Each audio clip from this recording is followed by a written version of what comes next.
All right, guys, we are continuing on with everybody's favorite rational numbers. So if you remember what we did last class is we plotted these rational numbers on a given number line. Okay. Well, today we are going to still use that skill and we're going to move on to comparing and ordering rational numbers. So the first thing I want us to do is review this skill. Okay, so they're giving me four rational numbers and they want me to plot them on this number line. So let's get to it. So I have 1.25.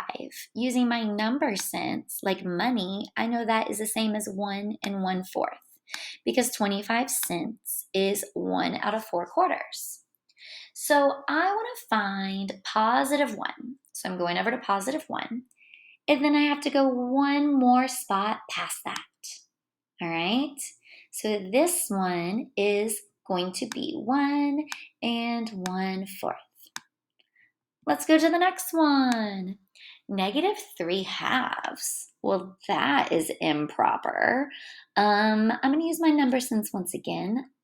2 goes into 3 one time, and I have 1 left over. So -3/2 is the same as -1.5. Okay, so this is negative. When I start at 0, this time I'm going backwards. Go backwards to -1. Ooh, then I have to go halfway to the next number. Okay, so I have to go all the way over here. That is going backwards, -1, and then halfway more. So that is -1.5. Oh, that was tricky. All right, let's go to the next one. -1. They're giving me a decimal. Remember, 25 cents is the same as 1 out of 4 quarters. So -1 and 1/4. Start at 0. You must go backwards 1 whole. And then I need to go back 1 more tick mark out of 4. So that's right here. Okay, -1 and 1/4. I got it right in my label. I only have 1 more. Positive 1.5. Okay, when I start at 0, if I'm going positive, I'm going to go to the right. I'm going positive 1, and then I need to go halfway more. Halfway is going to be right here. So that is 1.5. So what I just did is I plotted each rational number. Now, the reason I did that is because our new skill is going to be to put the rational numbers in order from least to greatest. Well, if you remember, the numbers on the left are least. L for left, L for least. The numbers to the right are my greater numbers. They get larger the further you go to the right. So my numbers are in order. My smallest is going to be -1.5. And then I have -1/4. And then I have positive 1/4. And then I have positive 1/2. So you can always use a number line to help you put the numbers in order from least to greatest. So let's practice this skill some more. Okay, let's see. Oh no, they want me to put these numbers in order from least to greatest, but I don't have a number line. That's okay, I have a brain. So let's do this. Okay, least. The numbers that are least are going to be my negatives, right? My negatives are always smaller than my positives. So let's look at my two negatives. I have -0.5 and -0.75. I need to think to myself, which one is more negative? Okay, which one is further below 0? What do you guys think? -0.75 is further below -0.5. That one's my smallest. When you talk about negatives, everything's opposite of positive world. In positive world, 75 cents is more than 50 cents. In negative world, the -0.75 is smaller. So that's my smallest because it's the most negative. This number has to be my next smallest because it's the only other one that's negative. Okay? My greatest numbers are going to be my positive ones. Pause for positive. So I have 1/2 and 3/4. Well, think of it like money. Half is going to be like 50 cents. There's my cents. 3/4 is like 75 cents.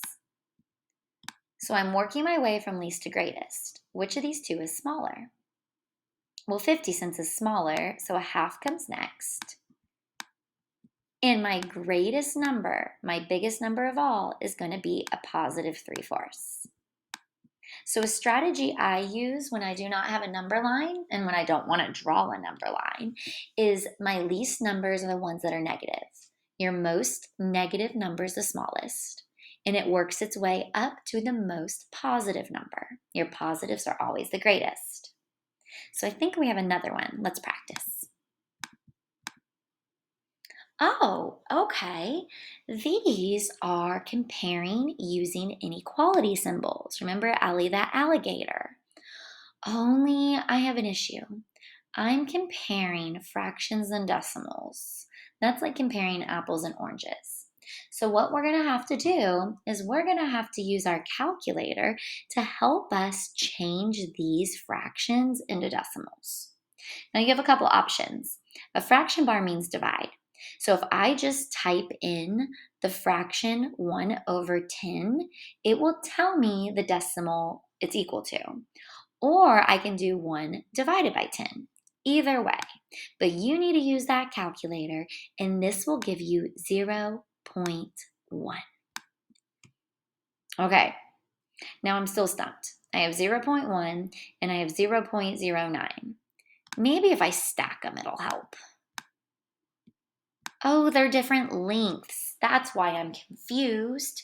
So I'm going to fill in this empty spot with a 0. Now I can compare. Think of it like money. What's bigger, 10 cents or 9 cents? Ding, ding, ding. 10 cents is bigger, so the alligator always wants to eat the bigger number. All right, let's go to these ones. Here's a decimal. Love it. Fraction. Don't love it. So we want to change this to a decimal. So you can use your calculator. You can type this in exactly as it is, and then your calculator will change it to a decimal for you. It turns into -1. And if you use number sense, 1/4 is the same as 25 cents. All right, so I am comparing -$1.44 and -$1.25. Which one do you think is bigger? Well, in positive world, $1.44 would be bigger, but in negative world, everything's opposite. So -125 is actually larger because it's less negative. -144 is more negative. It's further below 0, so it's smaller. Last one. If you were to change this to a decimal by doing -2/3 or -2 divided by 3, you would get -0 point, a whole bunch of sixes. The last number might even turn into a 7, but that's just because your calculator rounds for you. I want to compare that with the -0.8. Remember, fill in your empty numbers with, or your empty spots with zeros. And I want to figure out which one's bigger. Well, 66 cents and 80 cents. In positive world, 80 cents would be bigger, wouldn't it? But these are both negatives, so it's opposite. This one is actually bigger. The reason is because it's less negative.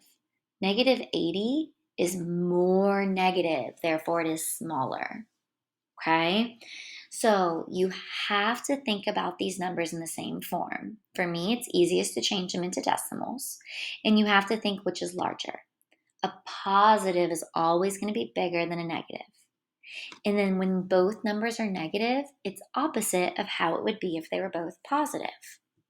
Now, you may have thought I was speaking Chinese, German, Spanish. This may make no sense to you, but it will soon, okay? We are going to practice with Math Excel, and then it will all make perfect